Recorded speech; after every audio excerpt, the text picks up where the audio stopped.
इस कहानी के लेखक है विजेंद्र कुमार कर्ण। गांव में लोग जल्दी जागते हैं तो जल्दी सो भी जाते हैं। पहाड़ों की तराई में बसा बिहार का ये गांव भी आम गांव की तरह ही था। हालांकि अब कई गांव भी आधुनिक होने लगे हैं, लेकिन बिहार का ये गांव अभी भी पिछड़ा था। अमावस्या के दूसरे दिन की बात है। गांव के लिए आज की सुबह आम सुबह की तरह ही थी। बुनाई का समय था तो ज्यादातर किसान अपने खेतों पर ही थे। कुछ औरतें भी गीत गाते हुए धरती के सीने में बीज बो रही थी। गीत गाते हुए फसलों की बुआई का नजारा देखना एक अलग तरह का अनुभव आपको देता है, और ये अनुभव आपके जहन में ताउम्र ताजा रहता है, और साथ ही ताउम्र याद रहती है कुछ खौफनाक यादें भी। विवेक को अपने बाबूजी के साथ इस समय खेत पर ही होना था, लेकिन आज खेत पर ना जाकर वो अपने कमरे में सोया हुआ था। उसकी माँ उसे 3-4 बार जगाने गई, लेकिन वो इतनी गहरी नींद में था कि उसने माँ की बातों का कोई जवाब नहीं दिया। अमूमन ऐसा कभी नहीं होता था कि विवेक इतनी देर तक बिस्तर पर रहे। उसकी माँ को लगा कि क्या पता विवेक की तबीयत खराब हो, इसलिए उन्होंने उसके सिर को छुआ। विवेक का सिर लोहे की किसी गर्म छड़ की तरह था। हे भगवान, इसे तो तेज बुखार है। विवेक, विवेक बेटा, बेटा विवेक। लेकिन विवेक ने अपनी माँ की बात का कोई जवाब नहीं दिया। विवेक की माँ ने उसे फिर से जगाने की कोशिश नहीं की और घर के पीछे अपनी बाड़ी में लगे कुछ पत्तियों को तोड़ने चली गई, ताकि जागने के बाद उन पत्तियों का काढ़ा विवेक को पिला सके। गांवों में अभी भी ज्यादातर लोग अपनी छोटी मोटी बीमारी को अपने घर के बाहर बाड़ी में लगे जड़ी बूटियों के पौधों से ही ठीक कर लेते हैं।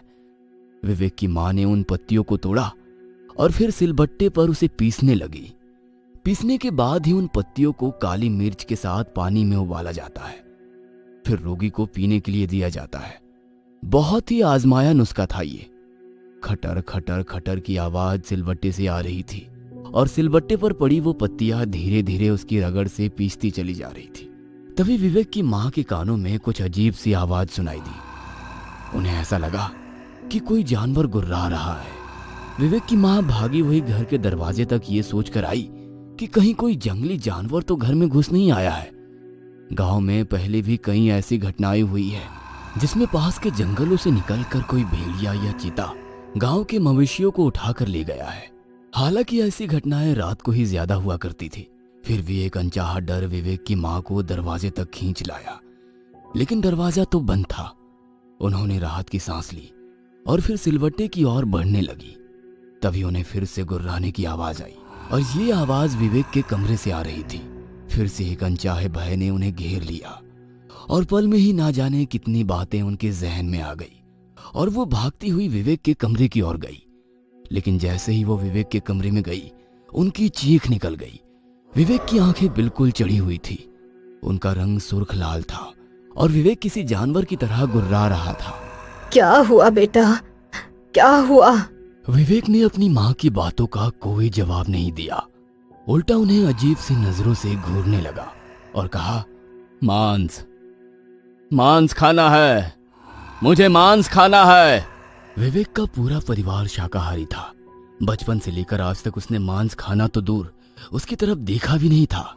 इसलिए उसके मुंह से ऐसी बात सुनकर विवेक की माँ को बहुत आश्चर्य हुआ। उसने एक बार फिर से अपने बेटे से पूछा कि क्या हुआ है, लेकिन उसने इस बार अपनी माँ को अजीब नजरों से घूर कर देखा और उसे जोर का धक्का मार दिया। उसकी माँ दूर जा गिरी। विवेक अब भी अपनी वही रट लगाए हुए था, मांस खाना है, मुझे मांस खाना है। अचानक विवेक ने जो किया उसे देखकर विवेक की माँ भागती हुई विवेक के पिता के पास खेत में गई। मांस मांस चिल्लाते हुए विवेक ने अपने जांघ पर अपनी दांतों को गड़ा दिया और जांघ के मांस को अपनी दांतों से खींचने लगा। कुछ देर बाद उसके जांघ का एक बड़ा सा टुकड़ा उसके मुंह में था और वो उसे चबा रहा था। विवेक के पिता ने जब ये बात सुनी तो वे भागते हुए अपने घर की ओर आए, और जब वो घर पहुंचे तो वहां पर एक अजीब सी मनहूसियत का उन्हें आभास हुआ। उनकी दिल की धड़कनें इतनी जोर जोर से धड़कने लगी कि ऐसा लगा कहीं दिल ही बाहर ना आ जाए। विवेक अपने कमरे में मरा पड़ा था। उसके शरीर पर कई सारी चींटियां रेंग रही थी। विवेक की जांघ से अब भी खून बह रहा था और उसके जांघ का वो हिस्सा बड़ा ही भयानक लग रहा था जहां का मांस नोचा हुआ था। कहते हैं दुनिया के तमाम बोझों में से सबसे बड़ा बोझ होता है किसी बाप के कंधे पर उसकी बेटे की अर्थी का बोझ। राम नाम सत्य है, राम नाम सत्य है। आवाज के साथ जब विवेक की अर्थी गंगा किनारे जा रही थी तो पूरे गांव के लोगों की आंखें गिली थी। गंगा किनारे जब विवेक का मृत शरीर आग के लपटों में खाक हो रहा था और उसका शरीर फिर से पंच तत्वों में मिलने वाला था, उसी समय वहीं दूर बैठे विवेक के दो पक्के दोस्त बनवारी और राजेश की आंखों में कल रात का दृश्य बार बार घूम रहा था। ऑर्केस्ट्रा के गाने और उस गाने पर स्टेज पर नाचती हुई डांसर के सामने खड़ी भीड़ बौराई हुई थी। विवेक, बनवारी और राजेश ने कभी ऑर्केस्ट्रा नहीं देखा था, केवल उसके बारे में सुना था, इसलिए वे तीनों भी उस ऑर्केस्ट्रा में पूरी जान लगाकर शोर मचा रहे थे। लेकिन उन तीनों को एक डर ये भी था कि उनके घर वालों को उनके ऑर्केस्ट्रा देखने की बात पता लगी तो उनकी जम के मरम्मत भी हो सकती है। इसलिए उन्होंने किसी को भी पास के गांव में हो रहे ऑर्केस्ट्रा के बारे में नहीं बताया था। रात के लगभग 2 बजे संगीत का शोर थमा और वे सभी अपने गांव की ओर लौटने लगे।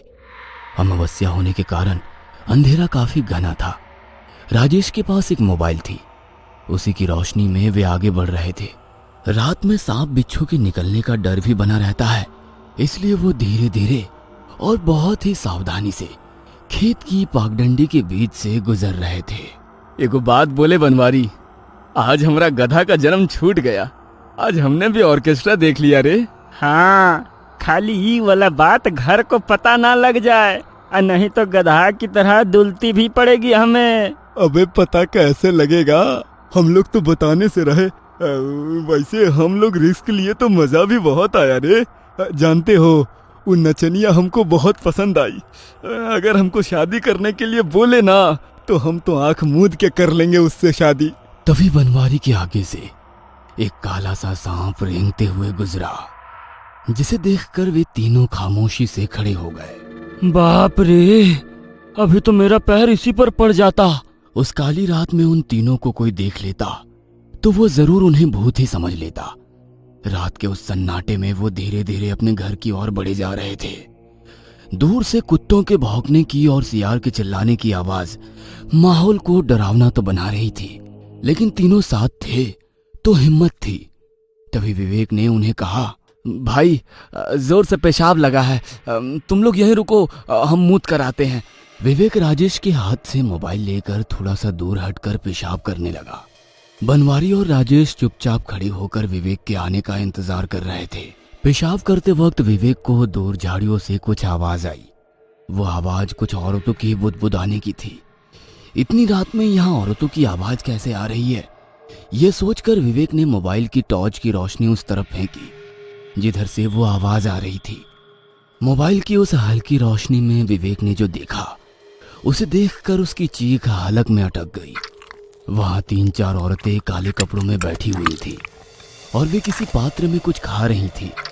विवेक ने जब गौर से देखा तो उन औरतों के पास 3 मुर्दा शरीर पड़े हुए थे।